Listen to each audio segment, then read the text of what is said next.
Hi, my name's Ben Hurst. I'm the director and founder of a company called Horizon Platforms. I also sit on the board of IPAF and chair the UK Country Council.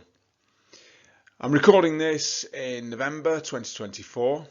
Last month I delivered this presentation at the Elevation event in Birmingham. In the hope that my message can reach a wider audience, I'm recording that same presentation again today. Before I start, I wish to make it really clear how much I love the powered access rental industry. I love the people within it, the fact that we can compete fiercely through the day, but socialise so well together in the evenings. I love the customers we serve, the characters within them. I love what we do. How could anybody not be motivated by providing a safe environment for people to carry out their work, and for us that work is carried out at height. However, there's one thing that I truly hate about our industry, and that's the fact that year in, year out, our colleagues suffer life-changing injuries and worse in pursuit of this industry's purpose. We move safety equipment around the country. We're not at war. We should not, or our industry should not be killing its own. What makes this even worse is that because of the laws of the land, this land and the HC's adherence to those laws, we are denied the opportunity to learn from the worst of accidents and incidents in a timely manner. Take, for instance, one of the most high-profile accidents the UK powered access industry has ever seen. In 2013, a cherry picker fell from the sky onto the M25, killing our industry colleague who was operating it. Years went by with no information to help us as an industry prevent future such incidents. This, for me, is incredibly frustrating. And as IPAF, we have appealed on several occasions to the HC for change, but as yet with no success at all. Today I want to talk to you about two ways in which I believe, working together, we can take matters into our own hands, and in doing so, keep more of our industry colleagues out of harm's way. The first of these was inspired by IPAF's President Carol Hauser, when during his inaugural speech earlier this year, he spoke of the power of storytelling. His message struck with me.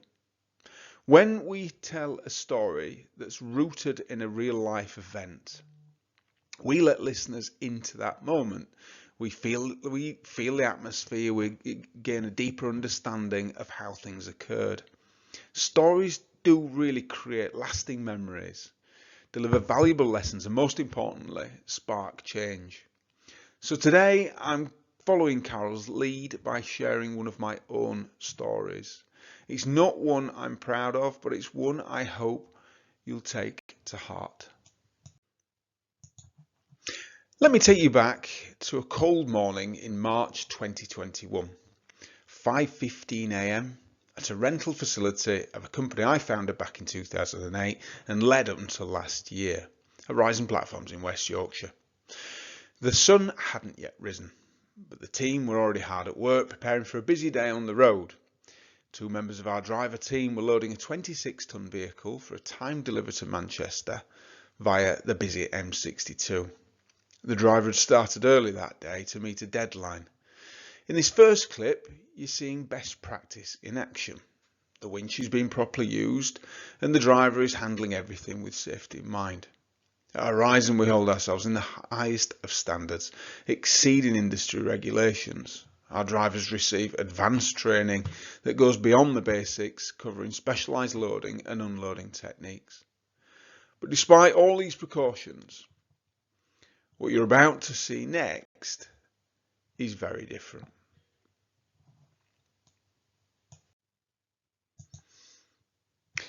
We skip forward a few minutes and the driver is joined by 5 of his colleagues, all experienced with nearly 50 years of collective driving in the powered access industry. Yet, none of them are willing to shout, "Stop, this is wrong." Let's watch the story unfold for a moment.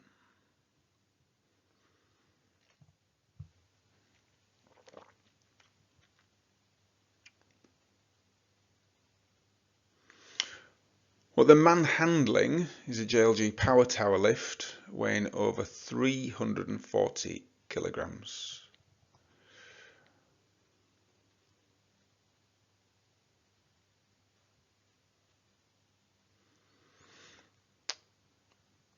By this point, there's no winch attached.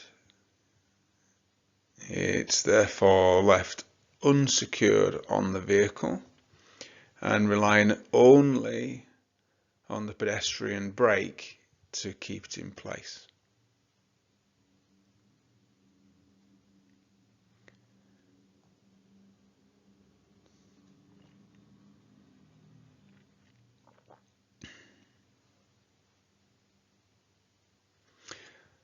Had it collided with anyone at the base of the ramp, the consequences could have been catastrophic.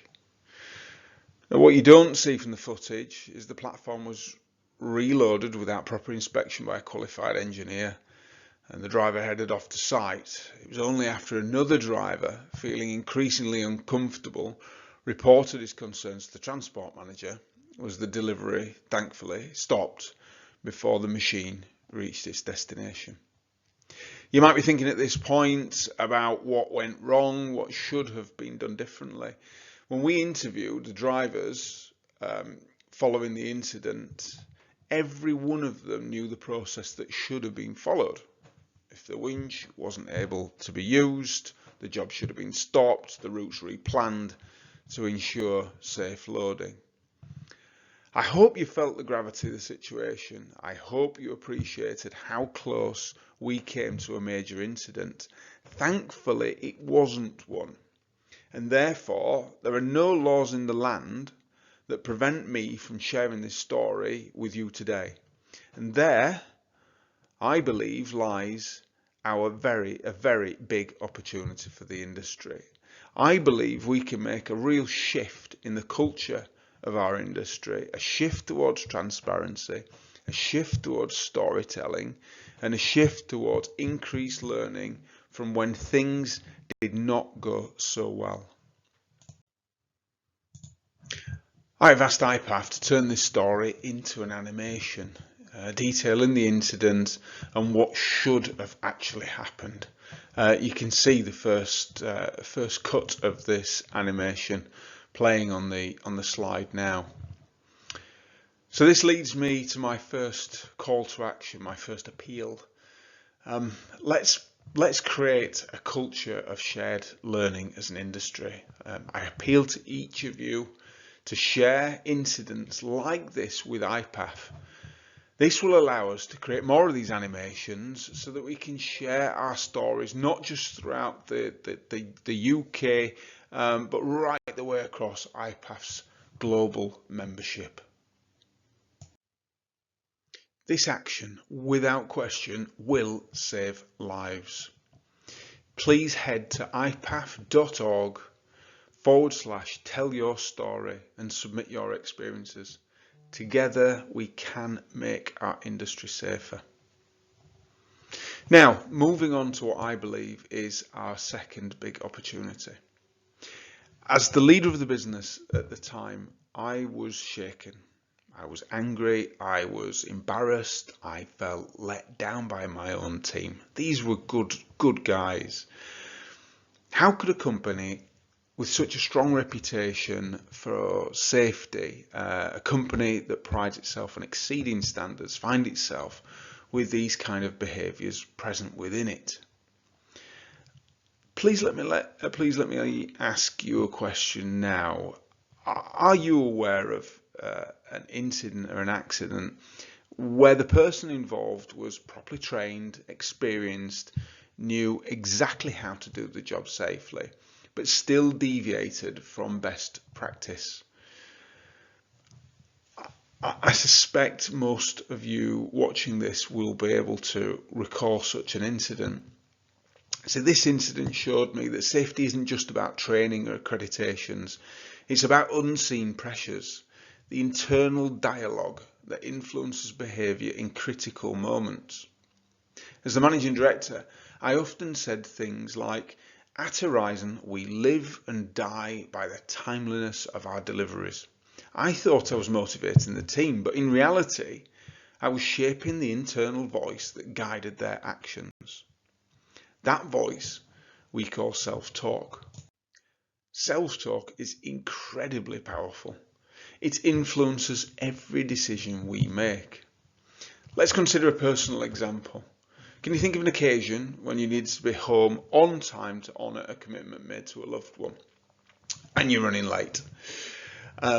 It might be parents' evening, it might be school sports day, your partner has arranged to go out with friends. In those situations, dare I ask if you've ever squeezed that right hand pedal in the car a bit too much and just edged over the speed limit?